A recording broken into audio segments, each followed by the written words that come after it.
Hi there. I'm so excited to welcome you to the Arthritis Life podcast, where we share arthritis life stories and tips for thriving with autoimmune arthritis. My name is Cheryl Crow, and I am passionate about helping people navigate real life with arthritis beyond joint pain. I've been living with rheumatoid arthritis for 20 years, and I'm also a mom, occupational therapist, video creator, support group leader, and I created the Room to Thrive self-management program. I am so excited to help you live a more empowered life with arthritis. We're going to cover everything from kitchen life hacks to navigating the healthcare system to coping with friends who just don't get it. Seriously, no topic is going to be off limits on this podcast. My interviewees and I share our honest stories of how chronic illness affects our lives. This includes discussions about mental health, sex, shame, pregnancy, body image, advocacy, self-acceptance, and so much more. You'll hear stories from all ends of the spectrum, from a person who's living in medicated remission from psoriatic arthritis to somebody living with severe mobility restrictions and severe pain from rheumatoid arthritis. You'll hear how people manage their conditions in different ways, like medications, mindfulness, movement, social support, work accommodations, and so much more. You'll also hear from rheumatology experts who just get it. We'll dive deep into the science behind chronic pain and what's the latest evidence for lifestyle changes that can help you thrive with arthritis, including exercise, sleep, nutrition, stress reduction, and more. This is your chance to sit down and chat with a friend who's been there. Ready to figure out how to manage your arthritis life? Let's get started. Hi, I'm so excited to have Stasha Parker on the Arthritis Life podcast today. Welcome. Hi. Can you just let the audience know a little bit about you? Like, where do you live and what is your relationship to arthritis? I am born and raised in Maine. I've been here on the coast my whole life. And I was diagnosed with rheumatoid arthritis in my 30s. Okay. And I've been dealing with that. And I've got also Hashimoto's and, a couple other stragglers, but Yeah, they like to say, the autoimmune diseases don't like to travel alone. yes. They bring their little friends with them. So yeah, let's just delve right into your diagnosis story / saga. How were you diagnosed? What was that process like? So it took a really long time for that to get sorted out. I started having wrist pain and knee pain and trouble with my feet when I was really pretty young.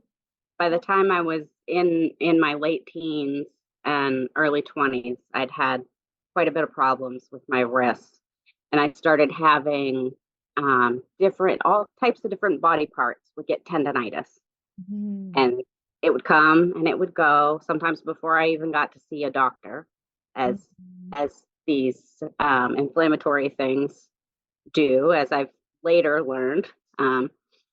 And sorry, I lost my train of thought. Oh no, that's okay.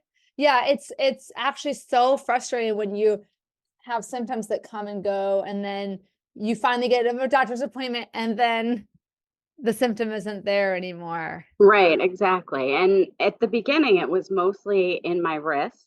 It Mhm. was swelling and pain. And I would go to the doctor and I would say, I'm having pain and swelling. And sometimes I'd say they're stiff. It's like my wrist doesn't want to move. My Mhm. hands are cranky. And for whatever reason, timing perhaps, they kept hearing tingling and numbness, even though those weren't Oh, the symptoms I was having. And they were saying carpal tunnel over and over. I heard carpal tunnel. And honestly, by the end of it, I'd been told by 7 different doctors that I had carpal tunnel.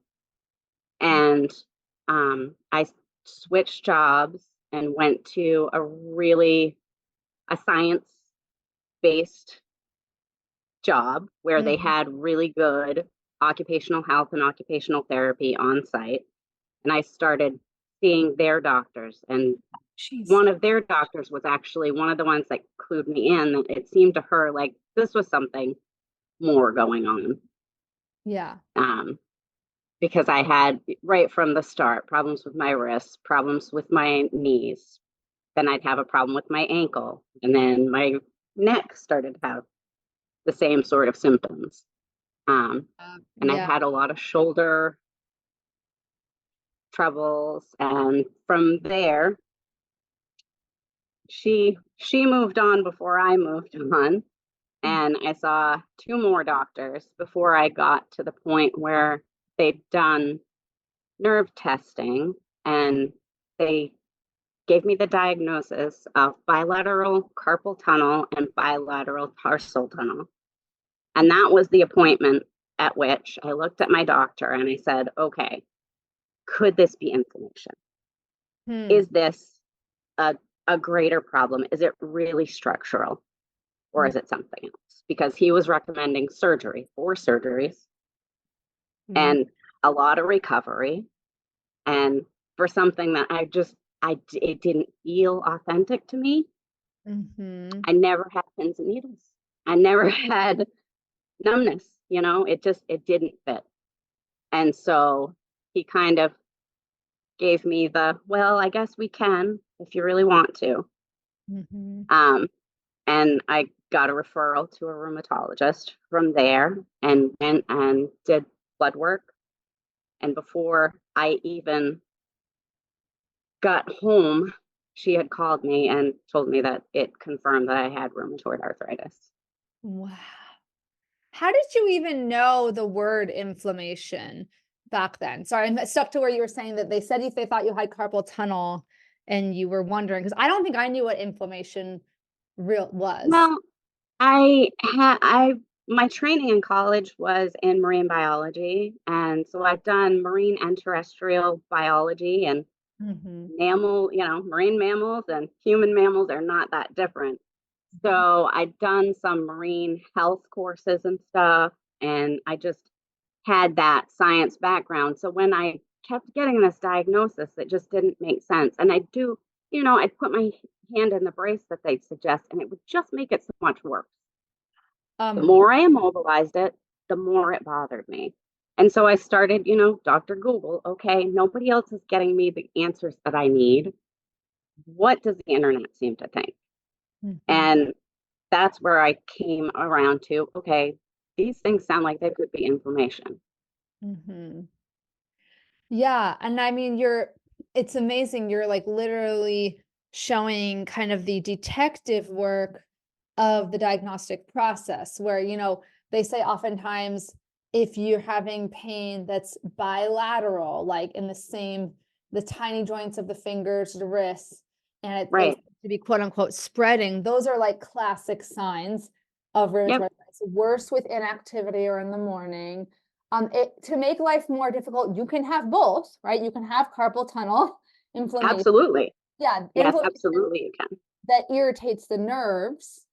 But yeah, you were literally telling, it's almost like to a hammer, everything's a nail. Like a lot of times doctors are like, well, the most common cause of wrist pain in someone in their 20s and 30s is carpal tunnel versus rheumatoid arthritis. But you're like, well, why is it also like my ankles, my knees are hurting, like all these systemic signs. All these other things. And I had physical therapy for tennis elbow, rotator cuff 3 times, my knee 3 times. I'm like, okay, these are all joints and they're all acting the same, but at a different time. Yeah. And so my science brain was like, this is connected. There's no way that these things are not connected. It didn't make sense to the biology brain. It didn't fit. That's such a unique perspective to have. Did you have any of the systemic symptoms like fatigue or eye inflammation? Yes. Did? Okay. Awesome. Yes. I had no idea. Why I had when things were, I had a few, like, I would say like high flare times right after I had my first child. Things were kind of rough and I was really tired all the time. That's when my knees were bothering me a lot. And that doctor told me to stop stooping down and stop kneeling, stop chasing my toddler up and down stairs, which, Yeah. like, oh, okay, totally achievable. Moving on. I guess we suffer through. But I mean, I was tired. I struggled sometimes in college with keeping up with the course load, and I beat myself up over it because, what is it I'm doing wrong? Why am I not getting enough sleep? Why am I not rested? What's Mhm. wrong with my brain today? Why couldn't I come up with that term? I know this stuff. Mhm. Yeah, did you know that that was related to your rheumatoid arthritis? Like, I didn't know I for a long. didn't have any of those answers until well, many, many years later. I Mhm. had so many of the symptoms for almost 20 years before I got that final puzzle piece and it all clicked together. Once I started learning about the symptoms, I was like, "Oh my gosh, that that's me."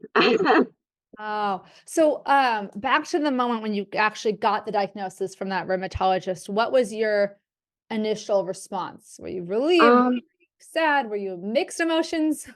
I had really mixed emotions. My great grandmother had rheumatoid arthritis, and she was really hunched over and little, but she lived to be in her 90s, so I was okay. My step grandmother had also had rheumatoid, so I'd seen kind of that up close and personal, and I saw how she struggled. So I knew down the road it could be a lot more challenging.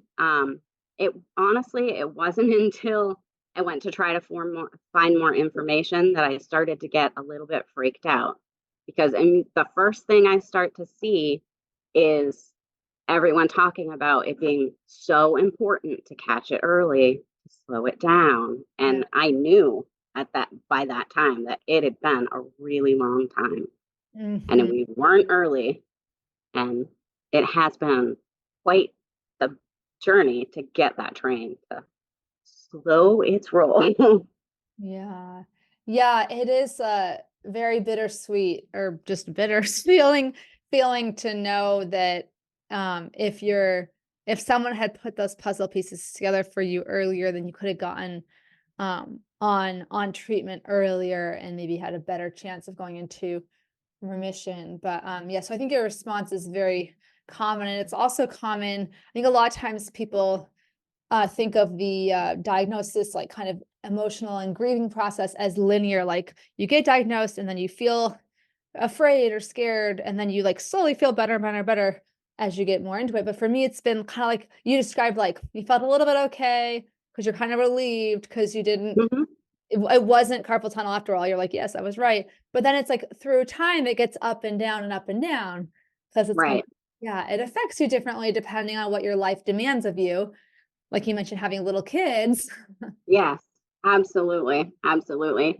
And my oldest child was in his teens when I received my diagnosis, but I still had Oh, okay. a younger guy, and he was hmm, 3 or 5, somewhere around there, really active. So we were still doing a lot of hiking and stuff. And at that point, at the point where I finally really started pushing hard for answers, I was I was near the end of my body's ability to really keep moving forward without the help that it needed. And I'd already done damage I had no idea. I had no idea the damage I had done. And so Yeah. you start out like you said, it's an up and down. You find things that are working, and there's a lot, so the soaring hope, and then, oh, this isn't really working, and we're coming down the other side, and it's really hard. And um, I was maybe too late to save my career. So that was another crash down when I realized I couldn't return to work. I took FMLA with that mindset of, okay, I'm going into treatment, starting this med. It's going to work for me. We'll reduce my workload. We can do things a little differently, and I'm going to be able to do this. But it just didn't work out that way. And that was another one of those crash down. Where do we go from here? Yeah, what work were you doing? What were you doing at that time? I was working for the Jackson Lab in the mouse rooms. I was a mouse breeder, animal care technician. So I did some of the testing that they need to do on their mice and took care of colonies. And it's a lot of repetitive work Mhm. using forceps and picking up little tiny mice and water bottles and whatnot. So Yeah. hard Yeah. on the hand. Very hard on the I was just reflecting, and when I went to the dentist yesterday on, I have a little list in my head of most difficult careers to do. Hmm. And saying, dentist, surgeon. Yeah, I'm gonna add and lab animal care technician to that Right. list. It is, and it is really hard to know, like, you said you were on FMLA, like family medical, for those not in the United States, because I know we have a lot of international listeners, that's Right. Family Medical Leave Act. So you get a leave of absence from your job while your job is protected and while you try Hmm. to get better. And you don't know at that point, are you about to go on one of the RA meds and have that miracle effect? It does for many Right. patients. You all of a Yeah. sudden, like, wow, I can move again. I feel great. Right. But you don't know at that point, are you gonna be one of the people who are you're like, "Oh, this one didn't work, let's try another one," and it's this very yeah, yeah. How did your treatment I mean, I know you said you ended up not being able to go back to work, so that kind of begs the question, yeah, what I mean, it's hard, I'm sure, to condense this. We could probably talk for a whole hour just on our medication journeys and our treatment journey. Right. But yeah, what are some of the treatments you've tried and what has gone well with your treatment plan? At first, we just kind of went through a bunch of things and crossed them off. Basically, my system does not deal well with many oral medications.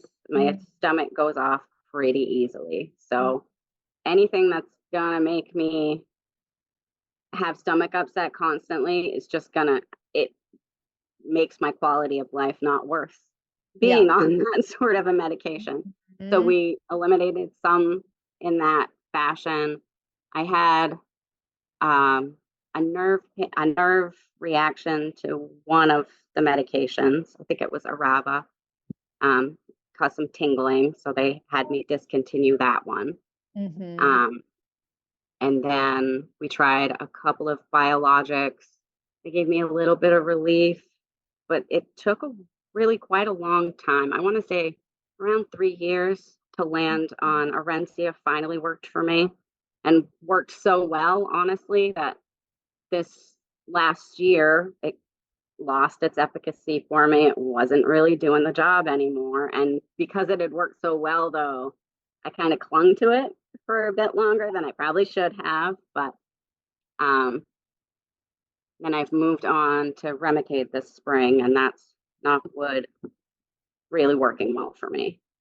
Well, that's great to hear, and I think many of us who've had this disease for over, 5 or 10 years have had that experience. I'm on my 5th biologic in 21 years, so it's really Yeah. common for one to work and at my first t for a while, and then your body either makes antibodies to it or some other kind of mysterious immune thing happens, where I'm gonna quote one of the researchers I had when the researchers from the Benaroya Research Institute came on the podcast. They said, "It's like the immune system is if the immune system is an orchestra, it's like we know a lot about individual parts of the instruments, but we don't necessarily know how they all work together."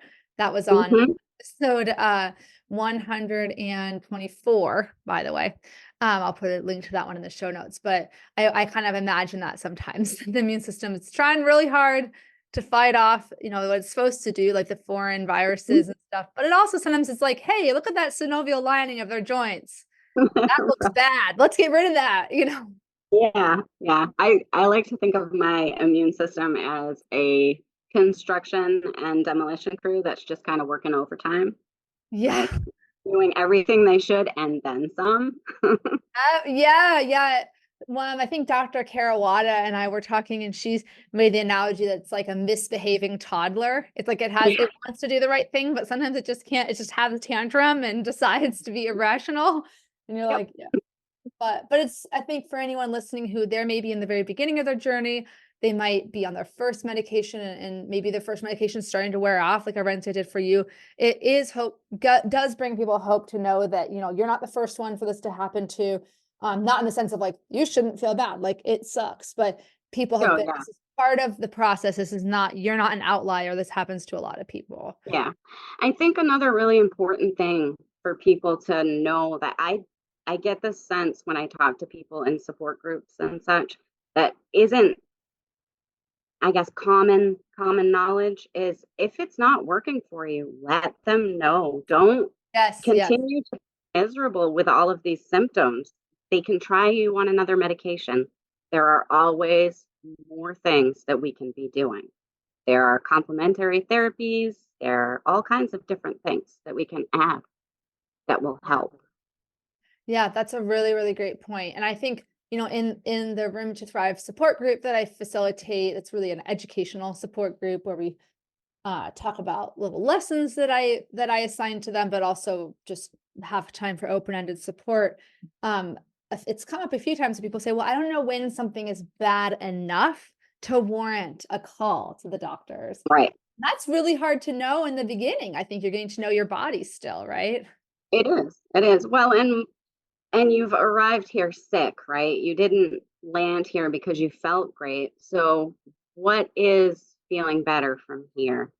And how long you've been living with the symptoms, that answer might be really surprising to you when you start to unearth what healthy you might have actually felt like and how long ago she was in the driver's seat. Yeah, that's really, especially when you had a lot of pain for years. And yeah, it's very often in the beginning stages, the first few years, the whole treat to target concept in rheumatology is that you target full remission or getting the person back to their prior level before they started feeling sick. So Hmm. that makes sense if it's you're in the first couple years, right? And you can imagine, like I got diagnosed in 2003 for me. So, okay, remembering what I felt like in 2002, 2001. I'm going to try to get back to that. But now it's 2024. I've had it for 21 years. I'm 42. I'm not going to make my target to feel like a 20-year-old. Like that doesn't make, I'm not going to feel like that anyway, even a completely healthy, able-bodied 42. Hmm. So as you age, it can also be really hard to know what is my target, uh, Right. like, yeah, how have you had those conversations with your doctor? I have, and I've I've fought hard to align myself with doctors who believe that quality of life is probably the most Mhm. important aspect of your treatment. Like, if you're not feeling like your life has the quality that it needs, whatever that is, if you're a person like me, I need to walk on the beach. If I can't walk on the beach, I'm gonna be really miserable. I'm gonna be looking to invest in a rover that can drive me on the beach if it Yeah. gets to that. Like, it's really important to me.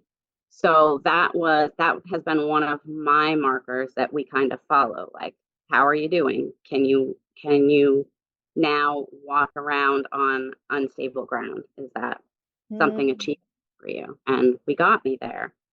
But I don't know if we would have if we had just said, okay, how's the inflammation doing? Mm-hmm. Is it good enough? Is that number coming down to something we feel like is livable? You have hit the nail on the head on one of my favorite things to talk about, which is the difference between like functional ability and these questions they tend to ask us. Like, my dad is a good example, actually. I'll not use myself as an example for once. My dad they were contemplating doing a knee replacement for him. And they were asking him, what his pain is on a scale of 1 to 10. And he said something like, a 5 or 6, because he's like, I don't feel like someone's like stabbing me, but it's still really painful and stiff. And they're like, okay, well, that's not too bad. But then later on in the appointment, he just happens to casually mention, yeah, like I can barely make it from our front door to the mailbox, which is like 30 steps. Like this is not like a farmhouse where the mailbox is like a mile away. And the doctor was like an aha moment for the doctor, like, oh wait, you are not able to function in your life right now, you know? Yeah. And that is such a crucial thing for anyone listening to communicate to your doctor. What is it in your life that not only brings you quality of life, in your case, definitely like walking on the beach, that brings you a quality of life. That's extremely important. And you can even go a step more basic than that to communicate to a doctor, what are the specific functional things, this is me being an occupational therapist, that you can and Mhm. can't do? Like in OT, no task is too small. If you have a hard time holding your phone because your fingers are, fatiguing or you have so much pain, that's something that's part of your life because we all need our phones now, obviously. Right.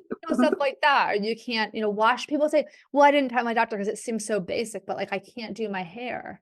No, you have to Hmm. tell them that. They need to know what you can and can't do. Like it paints a more vivid picture for It them. does. It Uh, does because you get just that short window and they're going to go over your symptoms, and if you don't tell them, they don't know, mhm. and they can help you with so much more than you probably think they can. If they can't, they've got a colleague who does other types of treatments that you can access. Yeah. And sorry, I'm now in my head skipping back to the timeline. So when you were diagnosed, your youngest was 3. How old is your son now? He's 16. Okay. So, and this is off the cuff, so I didn't prepare you for this question. No worries if you don't have an answer. But one thing people ask me a lot who have small, children or toddlers or preschoolers is how did you talk about your disability or your illness with your Mhm. kids, and yeah, any words of wisdom for that? So we have an honesty is the only policy kind of household, and that's the way I was raised too. All questions are always answered as honestly as you can.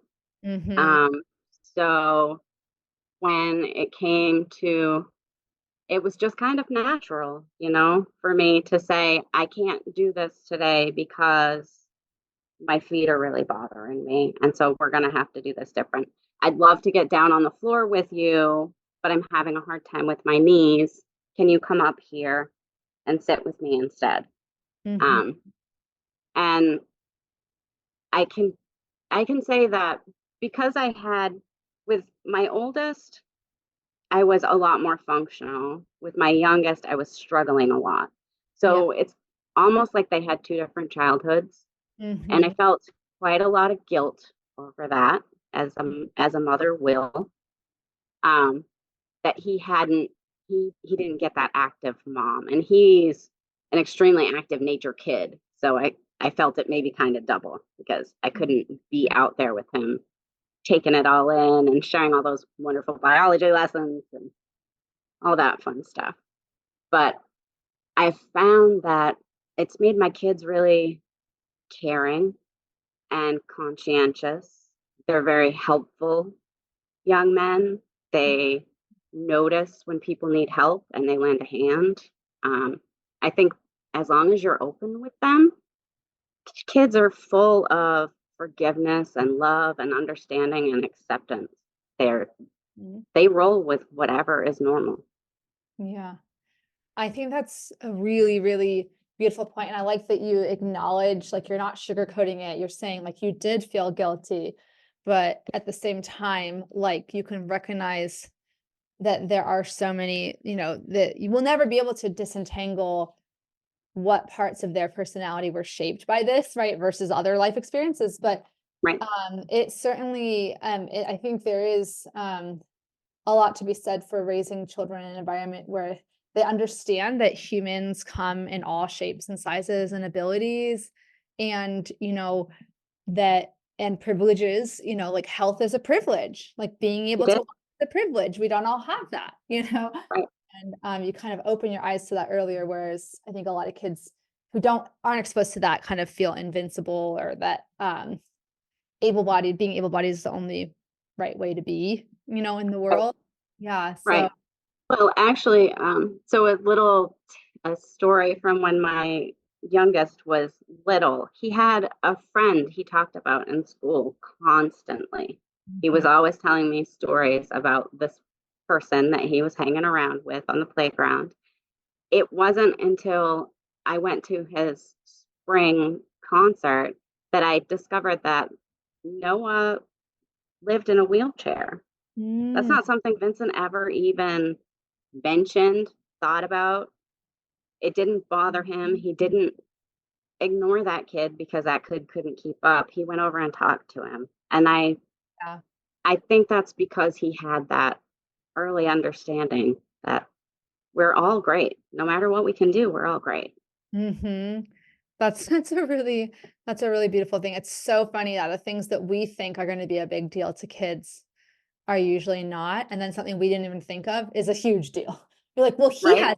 he likes Nintendo and I like the Xbox or something. And you're like, oh, sorry, those things are Can't be friends. apparently those are extremely important. Like, but yeah, I remember the first time my son was really into cars and trucks and things that go, Richard Scarry book reference. Hmm. But and the first time we were at Gasworks Park in Seattle, the first time he ever saw a power wheelchair user, he looked up at me like eyes big as saucers, and he was like, uh, why do we not have one of those? Like, that is a chair that is like, it has the two things I love the most in the world: It's a chair and a car. electronics and wheels. Like, what? Like, he just only saw it, and this is not to say that everyone's that way, but he saw it as like the independence mobile that it is Yeah, meant to be. He didn't see it as this it is. sad, tragic thing. He was like, uh, why are we walking, mom? We could be using that. So it's just anyway, thank you for going down that road with me, because that's something people ask a lot. And the other thing I wanted that's kind of unique in your story, or something I wanted to talk to you a little about, is how your experiences having to go through so much self-advocacy just to get your diagnosis, and how that turned you into writing. I would love to hear more about how that evolved. If you have ever felt completely lost or utterly alone while trying to navigate real life with rheumatic disease, listen up. I am here for you.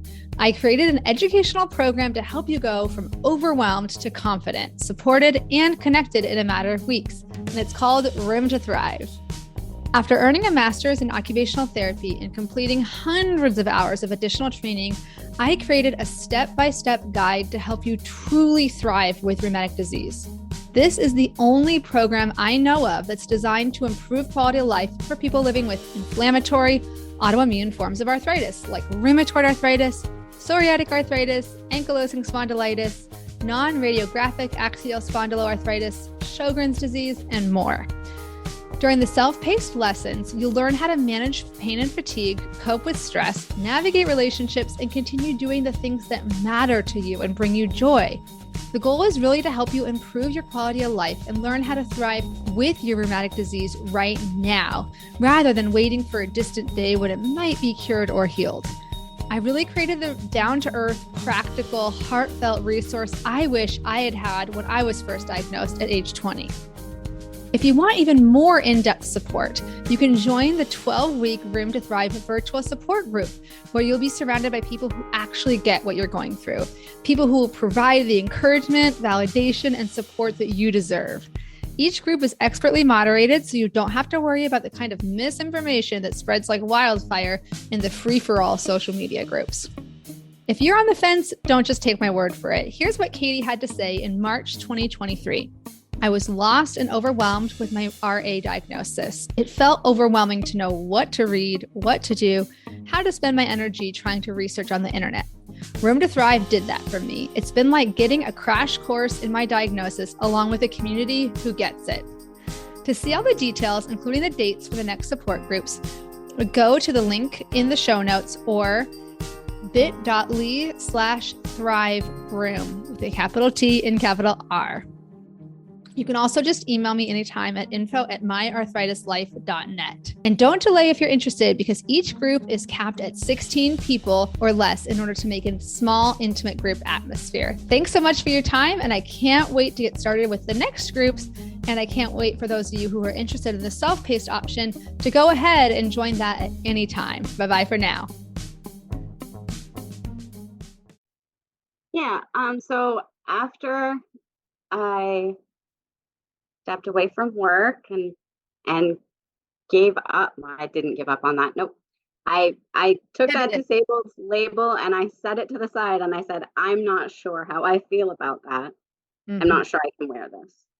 And that's one I still struggle with. And I know it's not a bad word. And I'm trying to convince myself that it's it's not me. It's a reality of how I face the world, right? Mhm. Um, but after a little while of just kind of sitting with that and trying a few different treatments, trying adding natural stuff, spending a lot of time combing the internet, trying to find out whatever it was I wasn't told. Because, of course, by this time, I didn't have a lot of trust in doctors anymore either, like From valid experience. so much Yeah. experience with people telling me that it was just this, it was just that. I just needed to lose weight. I just needed to rest. I, Mhm. all the things that you hear on the way to an inflammatory diagnosis sometimes. Um, so I had been spending a lot of time doing research and I was finding information, but I was finding kind of two camps. There's the science camp and there's the natural remedies camp. Yep. And there's so little The crossover Venn that diagram is tiny. I was getting kicked out of both groups Yeah. because I lean heavy on science and nature. I Mhm. don't see where they have to part. For me, a natural remedy that works just needs the science done to back it up and probably needs some funding or something to get that done, right? Like Mhm, mhm. I don't knock it until I've tried it. And if I've tried it and it works, I have to believe that it works. Right. Yeah. So There's a huge difference too between, I know we talked about this, little bit of a spoiler alert, or not spoiler alert, context, that you and I met earlier this year, 2024, at the Rheumatology Research Foundation's investigators meeting. We're both invited there as like patient yeah. advocates. Had a really great conversation about this. And listeners know this is one of topics I find most interesting, which is this, yeah, how well, the thing I find interesting is the psychology of medical decision making, how, Hmm. and then, but that the psychology of it is informed by what information we are exposed to and Yeah. how that information is phrased, like linguistically Hmm. phrased, like in terms of costs and benefits. And, there's a huge world in between saying, I tried this and it works for me. It might work for you. And I tried this and it worked for me, therefore it will work for you. Like those are Huge. completely different statements, but often they're seen synonymously. Anyway, so Right. continue, Right. continue. And that's what I was getting kicked out of some of the Yeah. groups for saying things like, I tried this and it worked for me. Mhm. Yeah, Um, and that shouldn't be the case. That you should be, your own experience is valid, and right. a support group, like, obviously, the moderator of the support group is allowed to, like, decide. It's their own little, like, dominion. I have my own, so I'm like, I am the queen of this. I can say what the rules are, but, yeah, it's a shame that those are conflated. The "I tried it, it worked for me" is not the same as "I tried it, therefore it'll work for, and it worked for me, it will work for you," you know? Absolutely. Absolutely. So I was finding, the two distant voices, and I started to think about um, writing used to be a hobby. I Mhm. love science. I love doing research.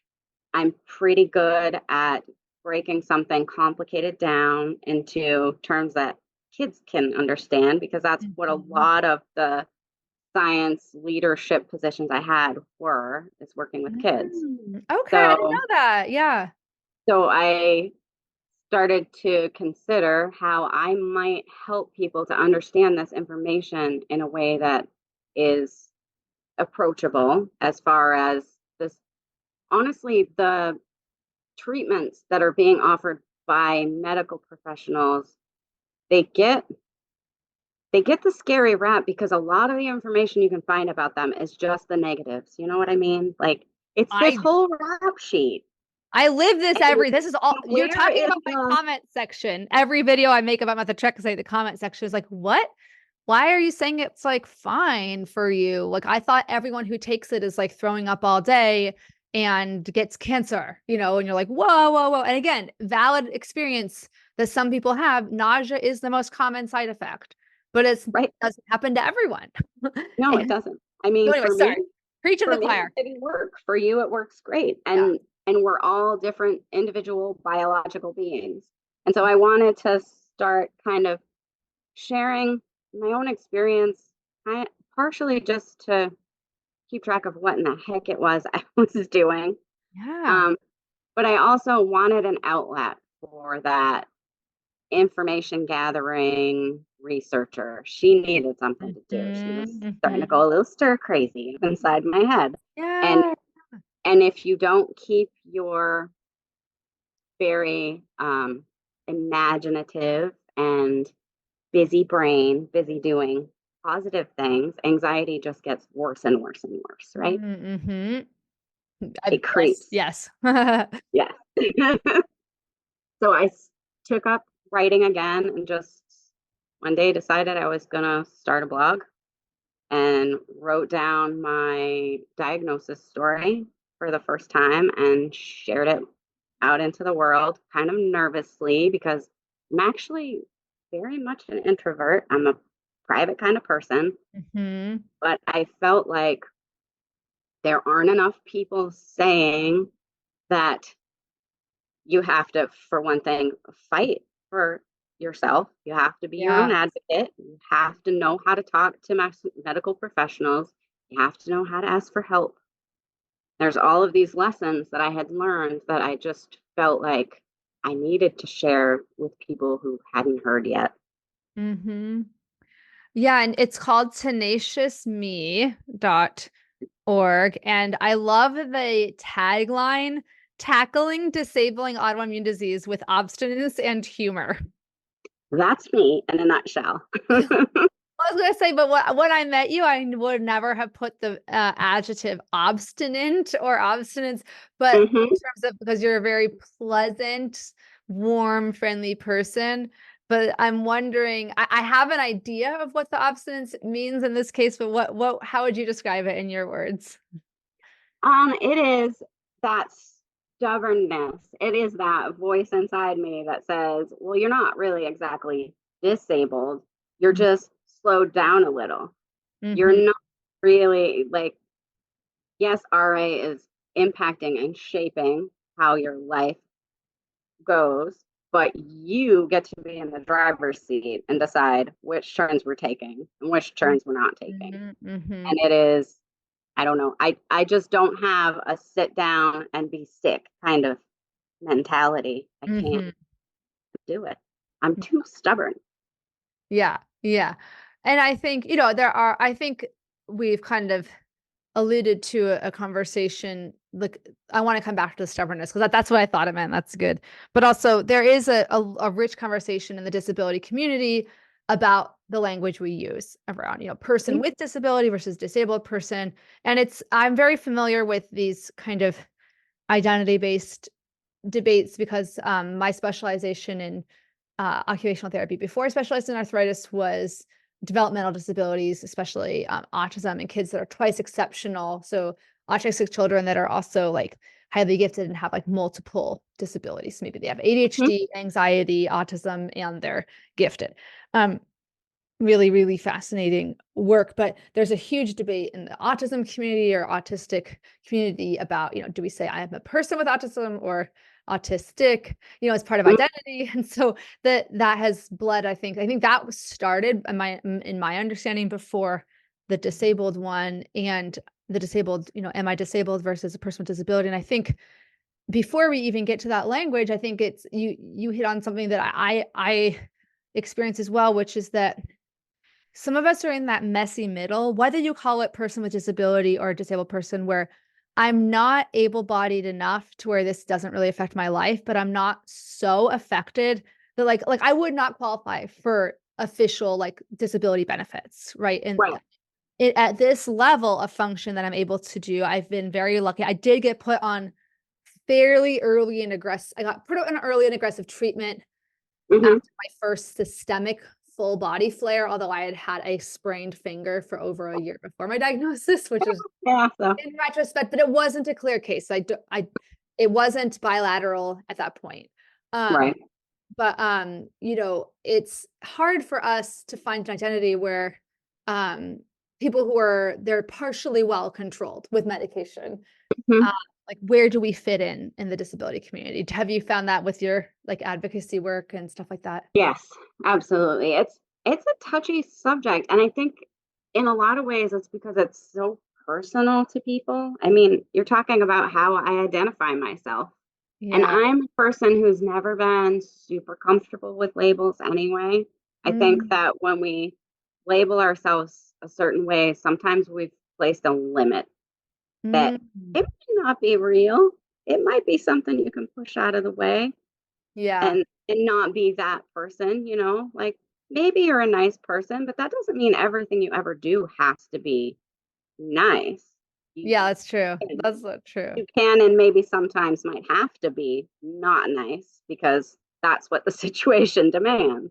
Yeah, yeah, yeah. So to anyone listening, I think it is each person, has the freedom to choose how they want Mhm. to identify. But I do think the thing I respect about, or the thing I understand as a positive in people's effort to reclaim the word disabled is to say that, this is not the worst. Like, if you think of, the worst thing that could happen to you, right? A lot of people are like, oh, I don't want to be disabled. That's like, or this kind of forced toxic positivity where you're like, you're not disabled, you're a person with a disability. Like, you're a person first. You're like, well, now you're just, you know, you're now making me feel like you're, what's the word when you are like treating someone like a Like child? minimized. Yeah, Yeah. minimizing it. So um it's a whole interesting, world, but at the end of the day, yeah, I'm on a practical level. I call it what you want, but just help me and see Right. me, like see me and see that people with disabilities or disabled people are valid, members of society and don't. I just got back from my 20-year college reunion and I was actually able to ask in front of like 100 people, the president of the college of Vassar College, like, what have you done about accessibility in the last 20 years? Because it was this beautiful, historic, Vassar College in upstate New York. It is absolutely stunning. But Hmm. like most buildings built in the 1800s and 1900s, then none of them are very accessible. But so she actually spoke to that being a priority, which is great. We need, more places to be accessible. Yes. For me, that's more important than whether or not I identify as disabled. Like, obviously, I recognize that there are things that my physical being is not very good at doing at this point. Hmm. And I see other people who are not very great at doing some things too because their body just isn't up to the Yeah. task. Yeah. And so I would love to see us approach it in maybe even not just entirely a disabled, but everybody's got a little bit of something is hard for somebody. Yeah. Everybody's got something that's hard, and maybe you're not really disabled, but you still have a hard time with heavy doors because you just don't have the arm Mhm. strength. Exactly. There's a huge spectrum of ability, and especially when you include mental health in that. Mhm. I feel so lucky to, if we think about like adverse childhood experiences. I grew up without any adverse childhood experiences. That's like Mhm. so rare. My own therapist was like, your childhood was a positive outlier. Like, I just love that. Like, I'm a positive outlier. And that is something that. Into the spectrum. Yeah. Oh, yeah, and a lot of people, yeah, I feel so fortunate for that, and that has shaped who I am, and that's something that's like, but at the same time, so it's like, even though my body maybe has broken down and I still carry other kind of positives, and I think that that's seeing yourself. I think when you get diagnosed with something like rheumatoid arthritis or any other autoimmune, you can become very myopic vision, like just everything becomes about your condition. You can forget. Yeah. Yep. Your life. It can, and that's that's dangerous in a lot of ways because it it limits where you think you're going because you have this picture of what somebody with rheumatoid arthritis can do, what that looks like. And Yeah. so it might not match your reality very much at all, depending on where you're willing to put your energy, what kind of help you're able to receive, and how your body responds to all that. Mhm. Your journey can be completely different.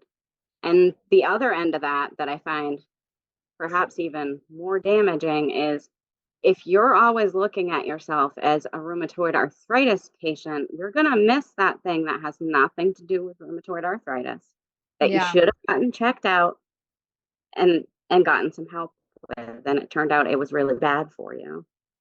Yeah, I love that, and on the either other side of that and on the other side of that is, like, in acceptance and commitment therapy, which I've talked about ad nauseum on this, but if it's your first episode, Mhm. it's, like, in a mental health approach, it's kinda like a traditional cognitive behavior therapy and mindfulness-based practices, how to baby, and the part of the part that goes into behavior is actually values identification. So thinking about who you are as a person and what is it that's important to you?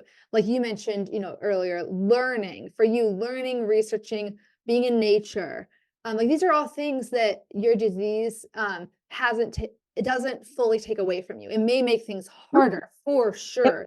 You have to do it Yep. differently, but and I walk people through this a little bit in the Room to Thrive group, or kind of set up systems where they can, or set up some scaffolding where they get to walk through it. And a lot of people say, like, wow, I've kind of this is helpful because I forgot to look at my life at that 20,000-foot view, which Right. if you're in moderate to severe pain, completely understandable that you aren't Oh, like, absolutely. everything hurts anyway. What's the meaning of my life? Like, Yeah. Yeah. I would say it probably took me 5 years to start to consider what the meaning of my life might be now. Before that it was survival mode, definitely. yeah. Let's get me back to where I don't feel like an exhausted owl all the time. Oh my gosh. My friend sent me this, Paul, if you're listening, hi.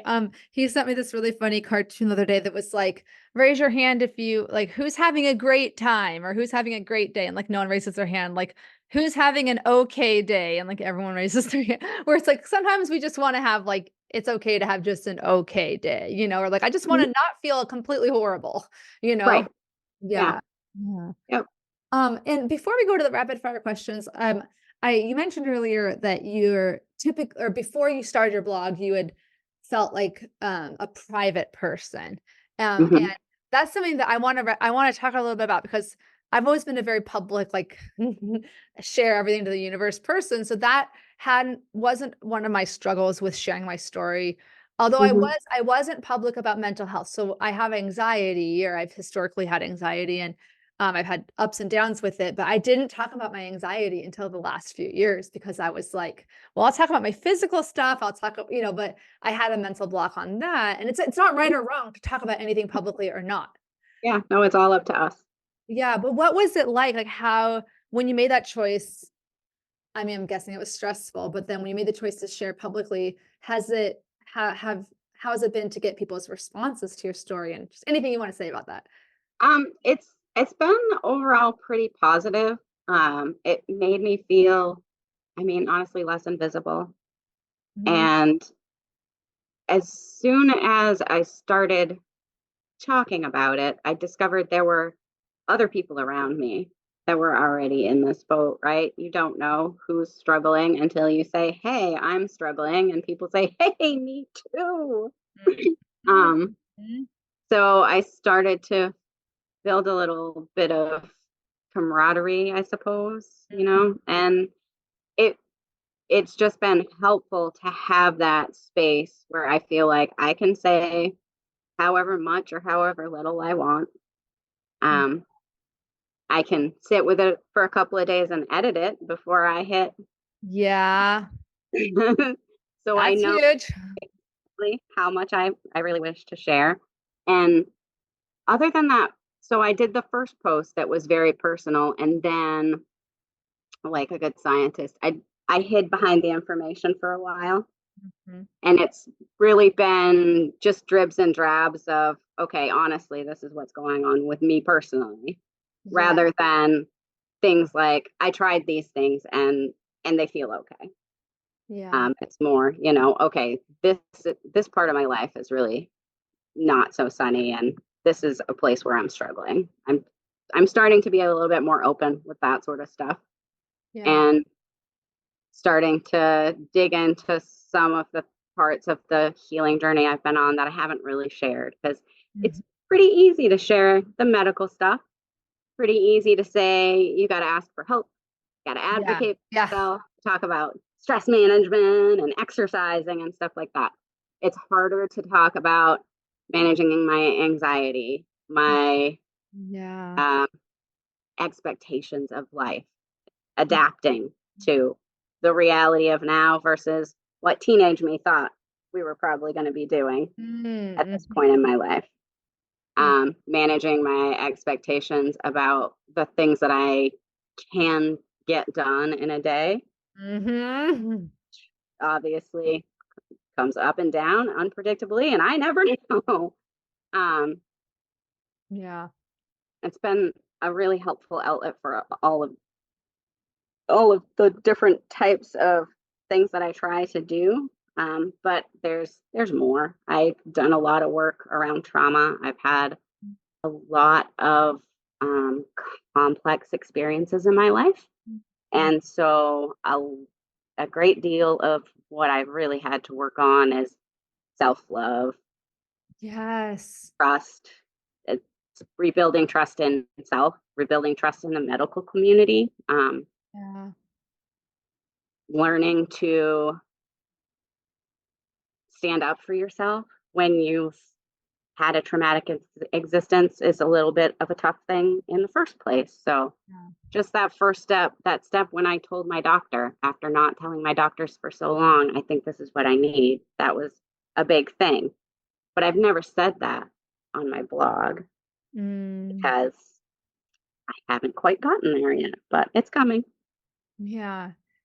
Yeah, and that's definitely, sometimes when you start sharing your story, I don't know how much I'm projecting here, but you can feel like what I feel like is a pressure sometimes to share everything. I'm joking, Hmm. laughing at myself. But because it could help someone. Everything that you share is going to help someone, but you do have to, this is me not practicing what I preach, but I'm going to just preach to, do it on your time, on your schedule when you're ready.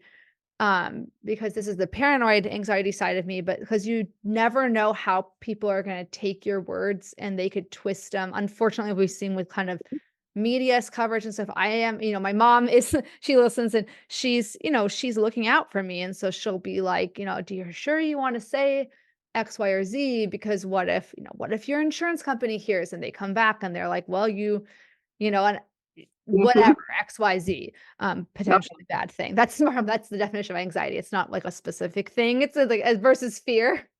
But Right. but but I appreciate you even taking the time to share even just that, not the specifics, but that you've had trauma in your past and that's something Mhm. you've worked through. And I think that's so many people again still feel a stigma about talking about it.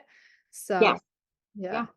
Especially to Yeah. someone like me who's like, "Hi, I had no trauma. Yeah, I'm still messed up." No, just kidding. But I'm like, I I found my way towards anxiety despite having no but I mean, I'm totally humor is one of my coping skills, so sorry, I'm It's not one of making mine light of it. too. Yeah. Yeah, it's one of mine too. I have a dark and twisted sense of humor that rears itself often. So Right. There's a reason they call it gallows humor, right? Nurses, yeah. anyone who's seen difficult things, experienced difficult things, not anyone, but most people, Yeah. use humor at some point to cope. So, I think that self-love, um, self-love is hard enough for people who had no trauma in their lives it's a much, bigger battle, I'm sure for you. So that's wonderful to hear that that's kind of, it sounds like that's become internalized, at It this has. It point. has. I've come to a place where in some sort of a twisted way, I'm kind of thankful for RA Mm, for sitting me down and making me get to know myself yeah. and listen to myself and stop trying to just push forward and Ah, run away from all of the things that think bad things happen and you just want to just go. Okay, leave yeah. it behind me. I'm just going to keep walking.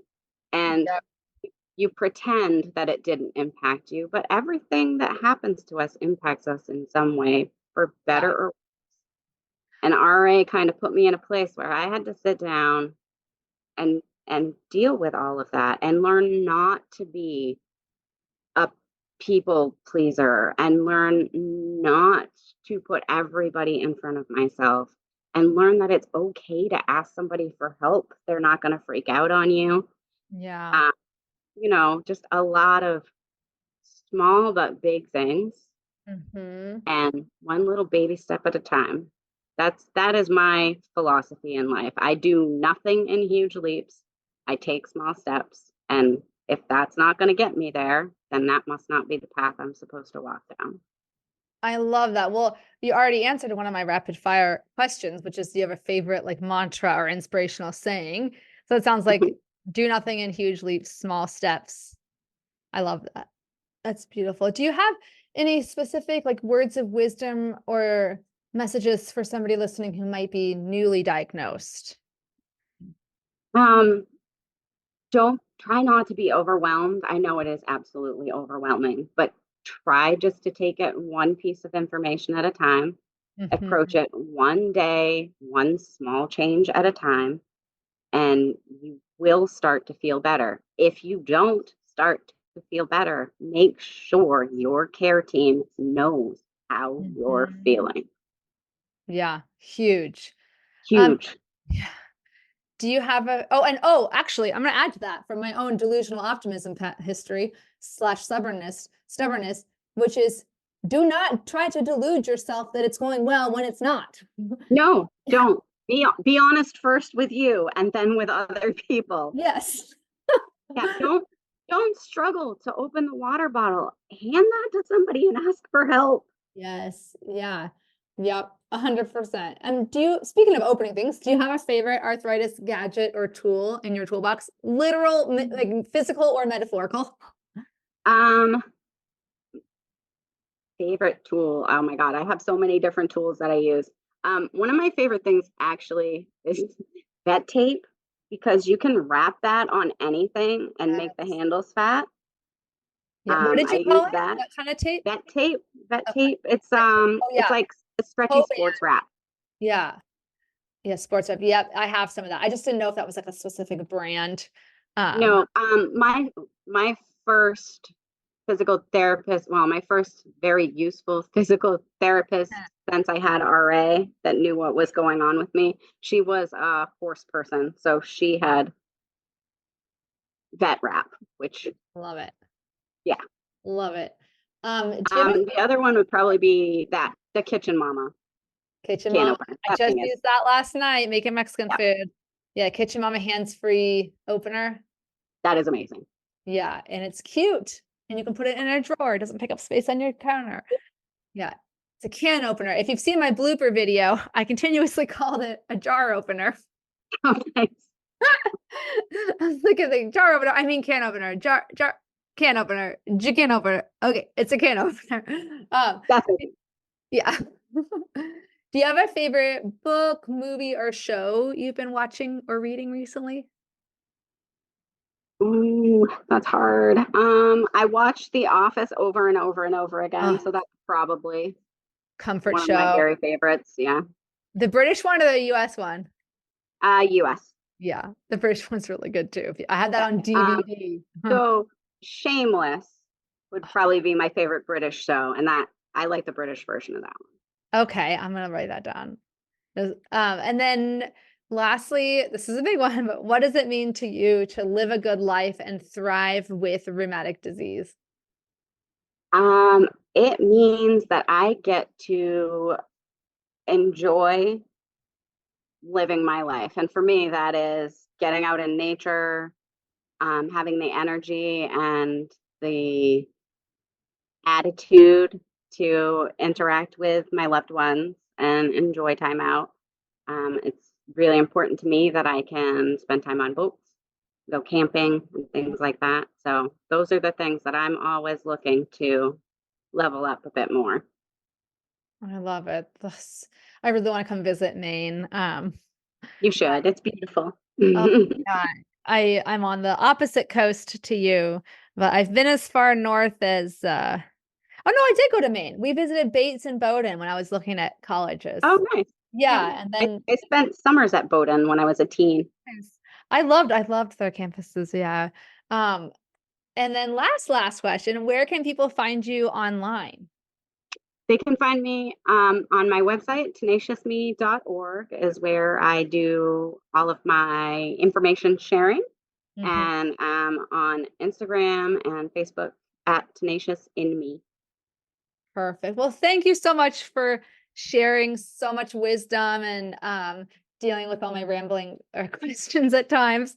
It's just really nice to talk to you. And um, to anyone who's listening to the audio version, I always like to remind you that there's also a video on the Arthritis Life YouTube channel, and on my website, arthritis.theenthusiasticlife.com. You'll also find like a full transcript.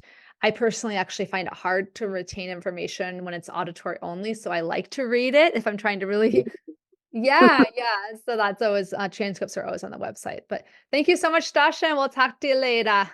Thank you. Thanks, bye-bye for now. Thank you so much for listening to another episode of the Arthritis Life podcast. This episode is brought to you by Room to Thrive, an educational program I created from scratch to help you go from overwhelmed to confident, supported, and connected in a matter of weeks. You can go through the pre-recorded course on your own, or you can take the course along with a support group. Learn more at the link in my show notes, or you can always go to www.myarthritislife.net. And if you like this podcast, I would be so honored if you took the time to rate and review it. I also encourage you to share it with anyone you know who might benefit from it. I also wanted to remind you that you can find full transcripts, videos, and detailed show notes with hyperlinks for each episode on my website, www.myarthritislife.net. If you have any ideas for future episodes, or if you want to share your story or wisdom on the podcast, just shoot me an email at info@myarthritislife.net. I can't wait to hear from you.